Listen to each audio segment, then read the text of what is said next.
রাসূলুল্লাহ সাল্লাল্লাহু আলাইহি ওয়াসাল্লাম পৃথিবীতে এসেছে 570 সালে। রাসূলুল্লাহ সাল্লাল্লাহু আলাইহি ওয়াসাল্লাম পৃথিবীতে এসেছে রবিউল আউয়াল মাসে। রাসূলুল্লাহ সাল্লাল্লাহু আলাইহি ওয়াসাল্লাম পৃথিবীতে এসেছেন তশরিফ এনেছেন 12 তারিখে। রাসূলুল্লাহ সাল্লাল্লাহু আলাইহি ওয়াসাল্লাম পৃথিবীতে তশরিফ এনেছেন মক্কা নগরে, পাকিস্তানেও না, আমেরিকাতেও না। রাসূলুল্লাহ সাল্লাল্লাহু আলাইহি ওয়াসাল্লাম পৃথিবীতে তশরিফ এনেছেন কুরাইশে হাশেমি বংশে, কোনো চৌধুরী খান তালুকদার বংশে না। রাসূলুল্লাহ সাল্লাল্লাহু আলাইহি ওয়াসাল্লাম পৃথিবীতে শুভ আগমন করেছে আব্দুল্লাহ এবং আমেনা, দুজনেই আল্লাহর একত্ববাদে বিশ্বাসী ছিলেন, ঈমানদার ছিলেন, রাদিয়াল্লাহু তাআলা আনহুমার নূরানি পরিবারে। রাসূলুল্লাহ সাল্লাল্লাহু আলাইহি ওয়াসাল্লাম পৃথিবীতে 9 দিন 9 রাত, রাতের শেষে দিনের শুরুতে সুবহে সাদেকের সময়ে রাসূলুল্লাহ সাল্লাল্লাহু আলাইহি ওয়াসাল্লাম পৃথিবীতে উলঙ্গ অবস্থায় আসে নাই, জান্নাতি নূরের লেবাস পরিহিত অবস্থায় মা আমেনার শাকেমে পাক থেকে দুনিয়ার জমিনকে মুবারক করার জন্য, গুনাহগার উম্মতকে হেদায়েত দেওয়ার জন্য, আমাদেরকে জান্নাতের দিকে রাহ দেখানোর জন্য পৃথিবীতে তশরিফ এনেছেন। বড় করে বলুন সুবহানাল্লাহ। রাসূলুল্লাহ সাল্লাল্লাহু আলাইহি ওয়াসাল্লাম পৃথিবীতে তশরিফ এনেছেন। আনার পরে আমেনা রাদিয়াল্লাহু তাআলা আনহা দেখতেছে আমার নবী সিজদাতে শাহাদাত আঙ্গুল উপরের দিকে, এখনো সদ্য ভূমিষ্ঠ শিশু। উনি মায়ের গর্ভে আসার আগেও আল্লাহকে চিনেন, বাবার পিঠে থাকার সময় আল্লাহকে চিনেন, রুজগত যতদিন ছিলেন আল্লাহর কুদরতের নূর নজরে ছিলেন। আর যখন জমিনে আসছে পুরা জমিন আবাদ এবং পবিত্র হয়েছে, জমিনে মুস্তাফা সেজদা দিয়ে শাহাদাত আঙ্গুল উপরের দিকে দিয়ে বুঝিয়ে দিয়েছেন আজ থেকে কোনো আল্লাহ ছাড়া কারো ইবাদত চলবে না, চলবে ওয়াহদাহু লা শারীকা লাহু, এক আল্লাহর ইবাদত। বট গাছ, এই গাছ, সেই গাছ, আপনার গরু ছাগল সূর্য চন্দ্র সাপ বিচ্ছু পাহাড় পর্বত, এগুলা খোদা নয়, এগুলা খোদার মখলুক সৃষ্টি। ইবাদত যদি করতে হয় হতে হয় ইবাদতের একমাত্র উপযুক্ত হকদার তাম পৃথিবীর যিনি স্রষ্টা মহান রব্বুল আলামিন, রসুল খুদা রাহমাতুল লিল আলামিন দুনিয়াতে কদম মোবারক রাখতেই এক আল্লাহর সাক্ষী দিয়েছেন। বড় করে বলুন সুবহানাল্লাহ। রাসূলুল্লাহ সাল্লাল্লাহু তাআলা আলাইহি ওয়াসাল্লামের শুভ আগমনে মাহফিলে মিলাদ, কি বলেছি বড় করে বলেন, বিভিন্ন কারণে মাহফিল হয়, কিন্তু এই মাহফিলে মিলাদে মুস্তাফা সাল্লাল্লাহু আলাইহি ওয়াসাল্লাম, দয়াল নবী, প্রাণের নবী, রহমতের নবী, শাফাতের নবী, উনি যে দুনিয়াতে শুভ আগমন করেছেন, এতে আপনারা খুশি হয়ে ফরফর 14 বারের মতো এই মাহফিল আপনারা করতেছেন। কথা ঠিক কিনা? 2-4 জনে ঠিক না সবাই ঠিক? তো 2-4 জনে বললেন, বাকিগুলো চুপ থাকলেন। বেটিকের কেউ আছে নাকি? তাহলে বলেন ঠিক কিনা? এই ঠিক মত পর্যন্ত ঠিক থাকবে না বেচা কিনা হয়ে যাবে? ঠিকও অনেক সময় 50-100 টাকা দিয়ে বেচা কিনা হয়ে যায়।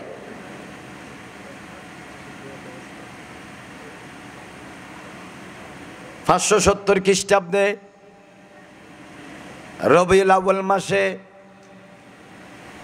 জমহুর উলামায়ে কেরামের ইত্তেফাকের উপর ভিত্তিতে রবিউল আউয়ালের 12 তারিখে সোমবারে আরবের মক্কা নগরে কুরাইশ এবং হাশেমি বংশে আব্দুল্লাহ এবং আমেনা রাদিয়াল্লাহু তাআলা আনহুমার নূরানি পরিবারে সুবহে সাদেকের সময়ে নূরানি পোশাক পরিহিত অবস্থায় আগাগোড়া তাম পৃথিবীর জন্য সারা পা রহমত হয়ে, গুনাহগার উম্মতের শাফাতের কান্ডারি হয়ে, পথহারা মানুষের জান্নাতের দিকে হেদায়েতের বার্তা নিয়ে রাহমাতুল লিল আলামিন, শফিউল মুজনবিন, সৈয়দুল মুরসালিন, ইমামুল আউয়ালিন ওয়াল আখিরিন, দুজাহানের বাদশা নবী পৃথিবীতে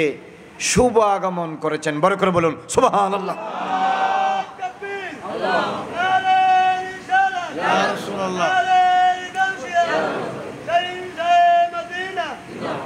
আমার প্রতিটা কথা আপনারা খেয়াল করবেন, আর যাদের খেয়াল করার খেয়াল নাই আপনারা বাড়িতে চলে যান। 2-4-5 জন থাকলে হবে, এতগুলো মানুষের লাগবে না। সত্যিকারের একজন আশেক, আশেক নয় এমন 1 কোটি মানুষ থেকে উত্তম। ক্লাসে 60-70 জন স্টুডেন্ট থাকে, সবাই কাজে আসে না, কাজে আসে 2-4-5 জন। আলহামদুলিল্লাহ আপনারা আশিক রাসূল যেহেতু আছেন, আমার সাথে কথা বলবেন, সহযোগিতা করবেন, মহব্বতের নিয়তে থাকেন। আল্লাহ রাব্বুল আলামিন আপনাদের হায়াতে বরকত দান করবেন। আমি বলছি যাদের জুরানি আসে, জুরানি এখানে ঘুমানোর দরকার না, আপনারা বাড়িতে চলে যান, আমি ছুটি দিয়ে দিলাম আপনাদেরকে। This is not the place for sleeping, ये नींद की जगह नहीं, नींद को नींद से जगाने की जगह है, ঘুমানোর জায়গা না। যারা ঘুমাইয়া আছে তাদেরকে ইশকে মুস্তাফা দিয়ে জাগ্রত করার জায়গা। বড় করে বলুন সুবহানাল্লাহ। সুতরাং যারা ঘুম যায় এমন কাস্টমারের কাছে আমি মাল বেচি না, কথা একদম পরিষ্কার, কথা একদম কি পরিষ্কার। এখানে হুম হু করার সুযোগ নাই, বুঝছি বুঝি নাই, বুঝছি বুঝি না এগুলো বলার সুযোগ নাই, একদম clear cut speech. I would like to draw your full attention to my speech until the finish. जब तक मेरे बात ख़त्म नहीं हो रहा है तब तक मेरी हर बात की तरफ आपकी मुकम्मल तवज्जो का मैं खस्तगार हूँ। পরিপূর্ণ মনোযোগ চাই। রাসূলুল্লাহ সাল্লাল্লাহু আলাইহি ওয়াসাল্লাম পৃথিবীতে এসেছে 570 সালে। রাসূলুল্লাহ সাল্লাল্লাহু আলাইহি ওয়াসাল্লাম পৃথিবীতে এসেছে রবিউল আউয়াল মাসে। রাসূলুল্লাহ সাল্লাল্লাহু আলাইহি ওয়াসাল্লাম পৃথিবীতে এসেছেন তশরিফ এনেছেন 12 তারিখে। রাসূলুল্লাহ সাল্লাল্লাহু আলাইহি ওয়াসাল্লাম পৃথিবীতে তশরিফ এনেছেন মক্কা নগরে, পাকিস্তানেও না, আমেরিকাতেও না। রাসূলুল্লাহ সাল্লাল্লাহু আলাইহি ওয়াসাল্লাম পৃথিবীতে তশরিফ এনেছেন কুরাইশে হাশেমি বংশে, কোনো চৌধুরী খান তালুকদার বংশে না। রাসূলুল্লাহ সাল্লাল্লাহু আলাইহি ওয়াসাল্লাম পৃথিবীতে শুভ আগমন করেছে আব্দুল্লাহ এবং আমেনা, দুজনেই আল্লাহর একত্ববাদে বিশ্বাসী ছিলেন, ঈমানদার ছিলেন, রাদিয়াল্লাহু তাআলা আনহুমার নূরানি পরিবারে। রাসূলুল্লাহ সাল্লাল্লাহু আলাইহি ওয়াসাল্লাম পৃথিবীতে 9 দিন 9 রাত, রাতের শেষে দিনের শুরুতে সুবহে সাদেকের সময়ে রাসূলুল্লাহ সাল্লাল্লাহু আলাইহি ওয়াসাল্লাম পৃথিবীতে উলঙ্গ অবস্থায় আসে নাই, জান্নাতি নূরের লেবাস পরিহিত অবস্থায় মা আমেনার শাকেমে পাক থেকে দুনিয়ার জমিনকে মুবারক করার জন্য, গুনাহগার উম্মতকে হেদায়েত দেওয়ার জন্য, আমাদেরকে জান্নাতের দিকে রাহ দেখানোর জন্য পৃথিবীতে তশরিফ এনেছেন। বড় করে বলুন সুবহানাল্লাহ। এখানে অনেক কথার জবাব দিয়েছি আমি।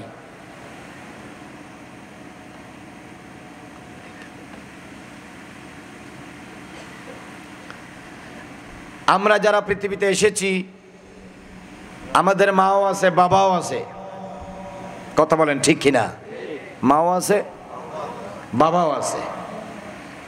আমি কেন, পৃথিবীর সব মানুষ গুটি কয়েক কামেল ইনসান ছাড়া সবাই একটা নির্দিষ্ট প্রক্রিয়া এবং নির্দিষ্ট রাস্তা ব্যবহার করে দুনিয়াতে এসেছে।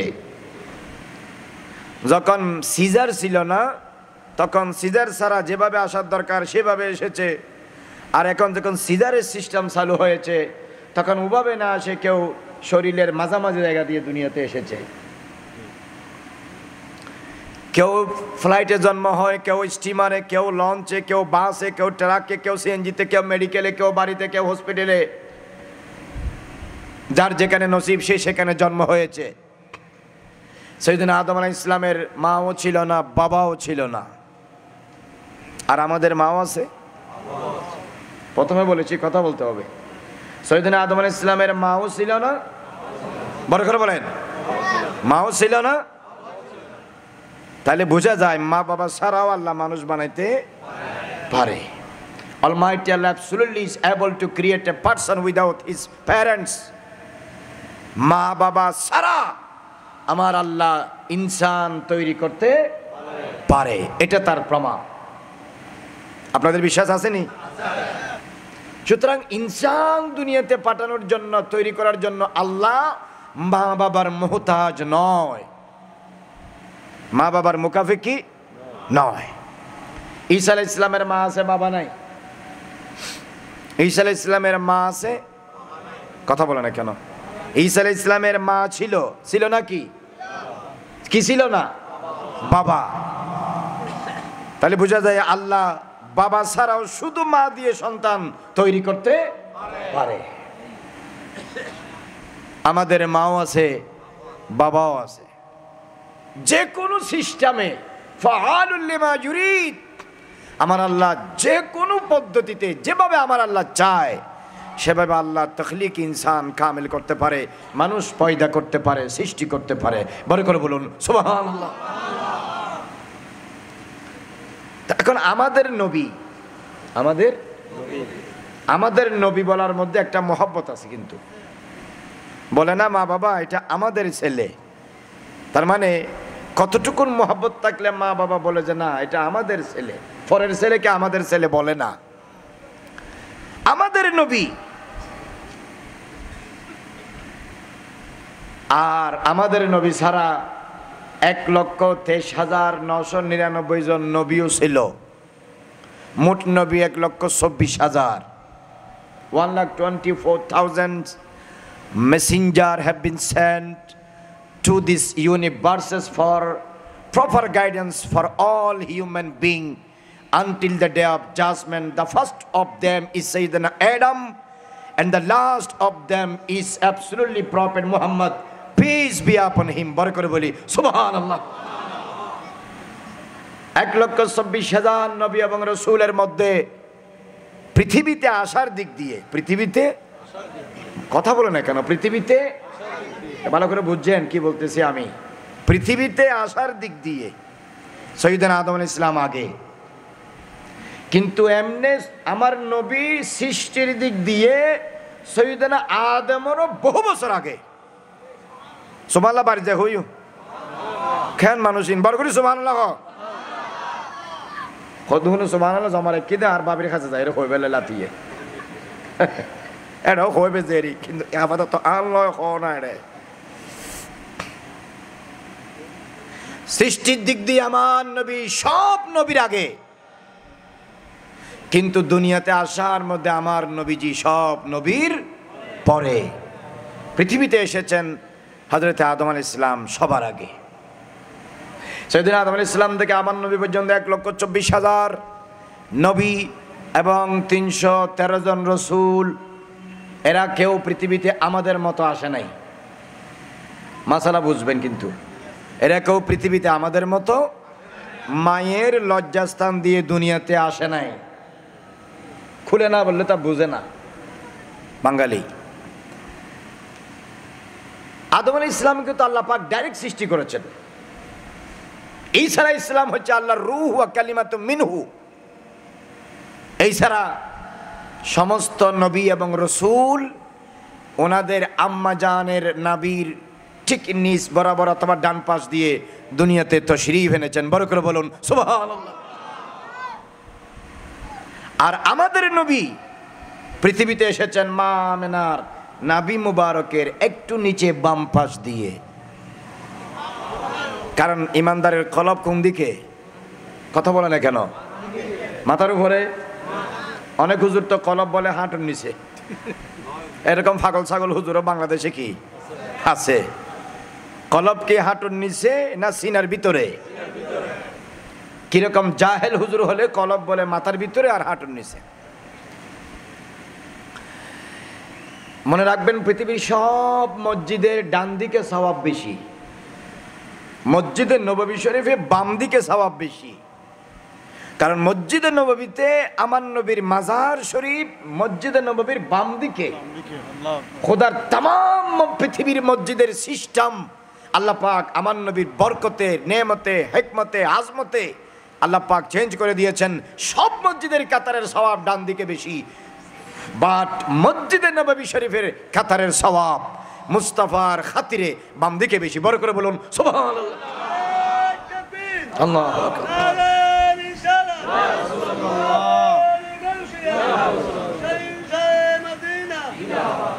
তো রাসূলুল্লাহ সাল্লাল্লাহু আলাইহি ওয়াসাল্লাম মা আমেনার লজ্জাস্থান দিয়ে দুনিয়াতে তশরীফ আনেনি। এই কথা যে বলবে সে গোমরা। সে কি গোমরা, বুঝেন? সঠিক পথ থেকে বাইরে পড়ে গেছে, মানে গাড়ি এখন আর রোডে চলতেছে না, জমিনে চলতেছে, পথভ্রষ্ট। নাও হি ইজ মিসগাইডেড। কথা বুঝতে পেরেছেন? তাহলে দুনিয়াতে আসার মধ্যে, দুনিয়াতে আগমনের মধ্যে, দুনিয়াতে তশরিফ আনার মধ্যে আমরা আপনারাও আমার নবীর মতো নয়। জিন্দেগি কেমনে নবীর মতো হবে? কথা বুঝেন নাই? দুনিয়াতে আগমনের ক্ষেত্রেও নবীজি আমাদের মতো নয়, তো পুরা জিন্দেগি কেমনে আমাদের মতো হবে?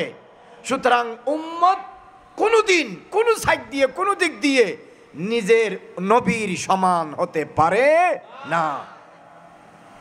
এটা হচ্ছে আহলুস সুন্নাহ ওয়াল জামাতের আকীদা। আপনারা ওয়াজ বুঝতেছেন? এই ওয়াজ বুঝলে কোনোদিন আপনাদেরকে কেউ গুমরা করতে পারবে না ইনশাআল্লাহ। ইনশাআল্লাহ বলেন না? রাসূলুল্লাহ সাল্লাল্লাহু আলাইহি ওয়াসাল্লাম পৃথিবীতে তাশরীফ এনেছেন। আনার পরে আমেনা রাদিয়াল্লাহু তাআলা আনহা দেখতেছে আমার নবী সিজদাতে শাহাদাত আঙ্গুল উপরের দিকে, এখনো সদ্য ভূমিষ্ঠ শিশু।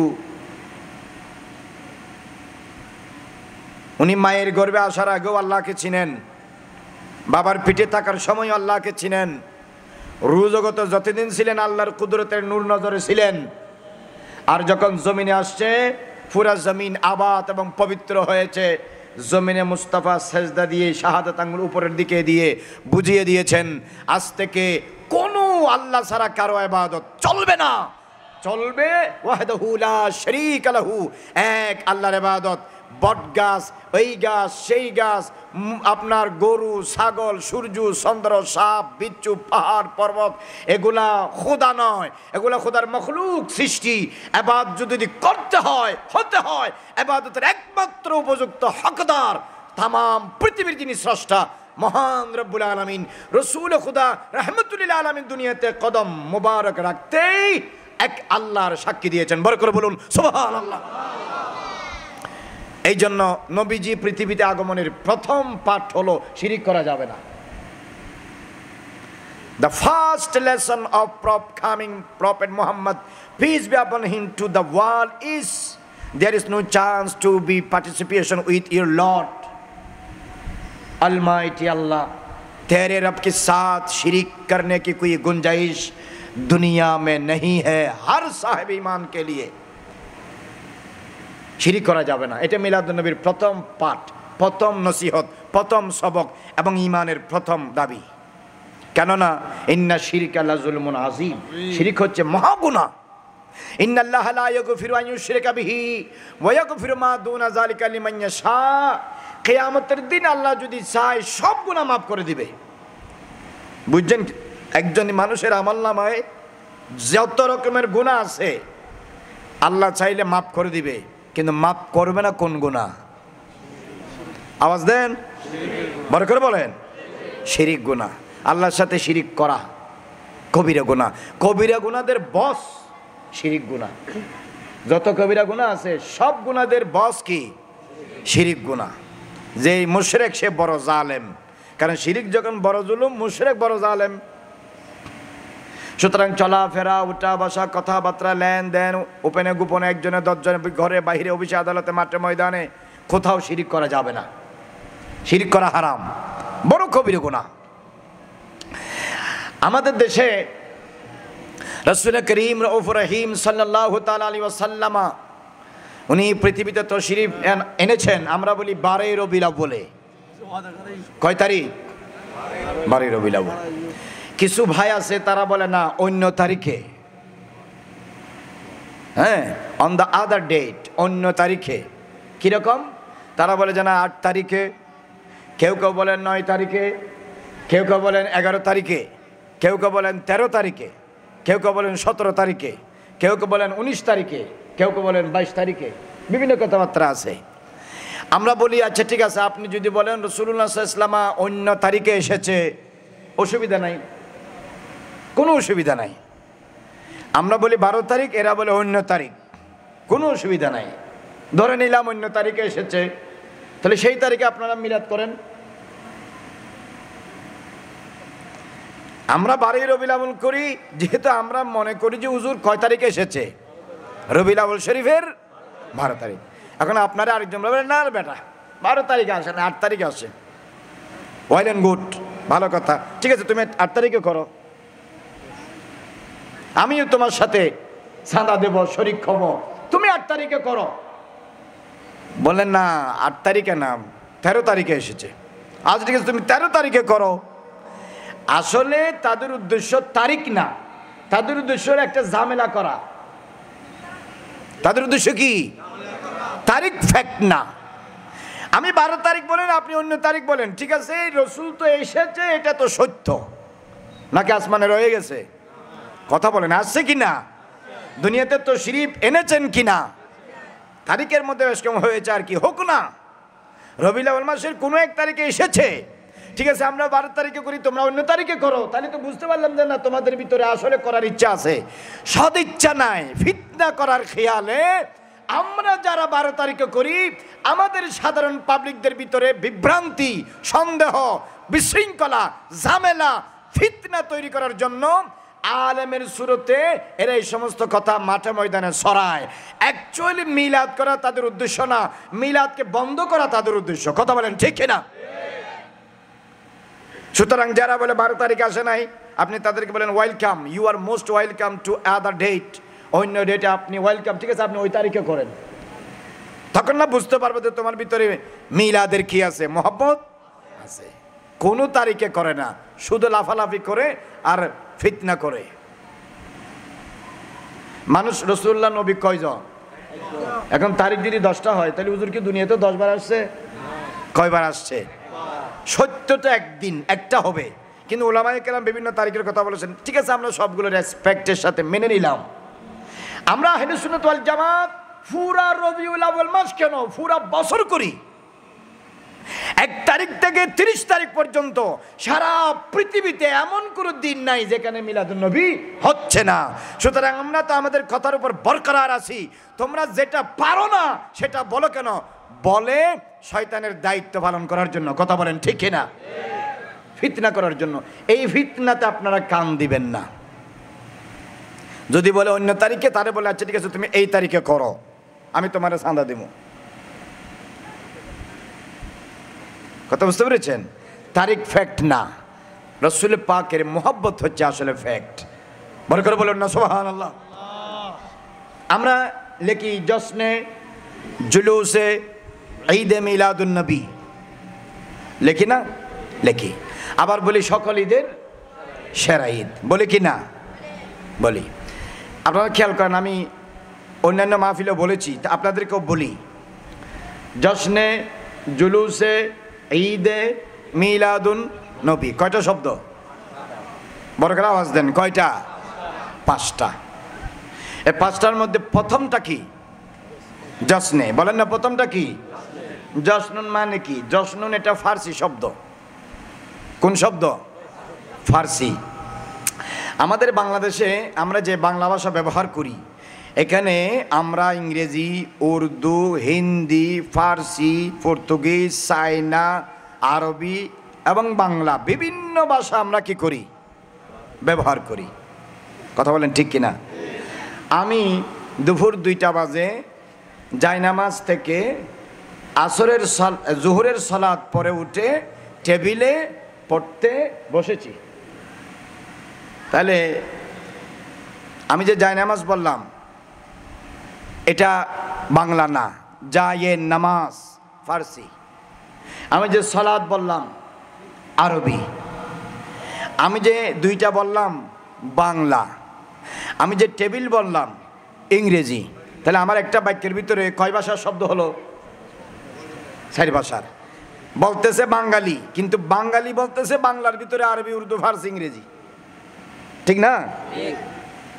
আপনি যে বলেন হুজুর এটা কি প্লেট, এটা তো ইংরেজি। আপনি যে বলেন এটা মোবাইল, এটা ইংরেজি। আপনি যে বলেন এটা কি কাপ, এটা ইংরেজি। আপনি যে বলেন এটা স্পিকার, এটা ইংরেজি। আপনি বলছেন এটা টেবল, এটা ইংরেজি। আপনি যে বলেন এটা নামাজ ফার্সি। আপনি যে বলেন যে সালাত আরবি। আপনি যদি বলেন রোজা ফার্সি। আপনি যদি বলেন সোম আরবি। তাহলে আমরা নামাজ, রোজা, হজ, যাকাত ইত্যাদি যে শব্দ আমরা বলি, এগুলো তো অরিজিনাল বাংলা শব্দ না। বাংলার ভিতরে অন্য ভাষা ঢুকছে, বাংলা ভাষার ভিতরে অন্য ভাষা ঢুকেছে। যারা জিন্দেগিতে লেখাপড়া করে নাই তারা জামাইরে বলে হাজবেন্ড। কি বলে? হাজবেন্ড তো বাংলা শব্দ না। কি শব্দ? জিন্দেগিতে যে কোনোদিন এক লব্ধ পড়ে নাই সে বলে আমার ওয়াইফ। এর যদি জিজ্ঞেস করো ওয়াইফ কি, কই বউ। ওয়াইফ এটা তো বাংলা না, এটা কি? কেমনি শিখলো? এতে লেখাপড়া করে নাই, বলতে বলতেই শিখা হয় জন্মগতভাবে, বাই বর্ন, জন্মগতভাবে। ঠিক কিনা? কথা বলে না কেন? ঠিক কিনা? হ্যাঁ। তো সুতরাং আপনারা যে বললেন মাথায় আছে যে এটাকে কয় আমার ক্যাফ। ক্যাফ মানে কি? টুপি। ঠিক তদ্রূপভাবে জশনুন এটা ফার্সি। জশনুন মানে হলো আনন্দ করা। জশ্ন মানে কি? আপনারা ভালো করে মুখস্থ রাখবেন, ইয়াদ রাখবেন। ওই যে বললাম আমার ওয়াজটা শুনলে আপনি অনেক কথা বলতে পারবেন, আপনারা কেউ ঠেকাইতে পারবেন ইনশাল্লাহ। জশ্নুন মানে আনন্দ করা, আনন্দ করা, উৎসব করা, রাজকীয় অনুষ্ঠান করা, বড় বড় অনুষ্ঠান করা। আনন্দ দুই ধরনের, একটা হচ্ছে শরীয়তের আনন্দ, একটা হচ্ছে শয়তানের আনন্দ। আনন্দ কয় ধরনের? যেটা শরীয়তের সীমার ভিতরে থেকে আনন্দ হয়, এর পিছনে নিয়ত থাকলে, ভালো নিয়ত থাকলে সওয়াব হয়। আর যেটা শয়তানকে খুশি করার জন্য আনন্দ করা হয়, প্যাকেজ করা, ডিজে করা ইত্যাদি ইত্যাদি, এগুলা বিলকুল হারাম। এই আনন্দ কি আরাম না হারাম? বল করে বলেন। কোরআন শরীফে আল্লাহ পাক বলছে ইন্নাল্লাহা লা ইউহিব্বুল ফারহিন। নারাজ আল্লাহ এবং রাসূল নারাজ হয় এমন আনন্দ হারাম। এমন আনন্দ কি? হারাম। তাহলে জশ্ন মানে কি করা? বলেন না, কি করা? আনন্দ উদযাপন করা। এবার আসেন জুলুস। জুলুস এটা আরবি। এটার অর্থ হলো রাজা এবং বাদশারা, সম্মানিত ব্যক্তিবর্গরা তাদের সাওয়ার নিয়ে, বাহন নিয়ে, যেই যুগে যেটা থাকে, এটা নিয়ে অনেক সংখ্যক মানুষদেরকে নিয়ে রাস্তাঘাট, অলি গলি, বাজার দোকান এলাকা ঘুরে ঘুরে প্রদক্ষিণ করা, ঘোরা এবং এদিক থেকে এদিকে আসা যাওয়া করা দলে দলে, এটাকে বলা হয় আরবিতে জুলুস। এটাকে কি বলে? জুলুস। এবার আসেন ঈদ। ঈদ মানে কি? আরবি ডিকশনারির মধ্যে আল মুজামুল ওয়াসিদ, আল মুনজাত, মিসবাহুল লুগাত, ফিরুজুল লুগাত, হাজুল আরুস, তাজুল লুগাত, মুখতারুস সিহা, আরও যত আরবি ডিকশনারি আছে, আমি 4-5টার নাম বলছি। ওখানে লিখা আছে ঈদ বলা হয় পেরেশানির পরে, আশা পূরণ হওয়ার পরে, দীর্ঘদিন অসুস্থ থাকার পরে কারো কাছে যেই খুশি বারবার ফিরে আসে তার বলে ঈদ। তাকে কি বলে? আপনি 10 বছর প্যারালাইসিস ছিলেন, হঠাৎ করে ভালো হয়ে গেছেন, এখন বলেন খুশি না বেজার? শুধু খুশি না মহাখুশি? মহাখুশি। আপনি অনেক দিন ধরে পেরেশান, সমস্যা যায় না যায় না যায় না যায় না, একদিন আল্লাহর রহমতে সমস্যা চলে গেছে, পেরেশান মুক্ত হয়ে গেছেন, খুশি না বেজার? আপনার আশা পূরণ হচ্ছে না হচ্ছে না হচ্ছে না হচ্ছে না, অনেক দিন চেষ্টা করার পরে ঠাস করে একদিন আল্লাহর রহমতে আশা পূরণ হয়ে গেল, খুশি না বেজার? এই খুশিকে বলা হয় ঈদ। এই খুশিকে কি বলে? ঈদ বলে। তবে কিতাবে লিখেছেন কুল্লু মা ইউহতাফালু বিযিকরা হাবিবাতিন আও কারীমা, কোন প্রিয়তমা ব্যক্তি বা প্রিয়জন ব্যক্তি অথবা সম্মানিত ব্যক্তির স্মরণে যেই মাহফিল, অনুষ্ঠান, ফেস্টিভ্যাল, ওকেশন করা হয়, যেভাবে আপনারা করতেছেন রাসূল পাকের স্মরণে, এমন মাহফিলকে আরবিতে ঈদ বলে। কারণ এই অনুষ্ঠান কারো না কারো সম্মানে খুশিতে আয়োজন করা হয়। বার করে বলুন না সুবহানাল্লাহ। প্রকৃত সুন্নি যদি হয়ে থাকেন এই ওয়াজগুলো সারা জীবন মনে রাখবেন। এখন আপনাদের যদি জিজ্ঞেস করে অন্য কেউ, ভাই আপনারা এটা কি ঈদ করেন, এটা কি, আপনারা একটু বোঝাই বলেন। আপনি যদি 2 লাইনে বলতে না পারেন তাহলে আপনার এই 14 বছরের মাহফিলের কোনো দাম নাই। ছেলেরা মাদ্রাসায় গিয়ে শিখে, আপনারা মাহফিলে এসে শিখবেন। ওখানেও যেই শিক্ষা দেওয়া হয় এখানেও সেই শিক্ষা, ওখানেও আমরা পড়াই, এখানেও আমরা বলি। আপনারা শুনতে শুনতে শিখবেন, আমরা বলতে বলতে শিখবো। ওখানেও কোরআন হাদিস, এখানেও কোরআন হাদিস। কথা বলেন ঠিক কিনা? সুতরাং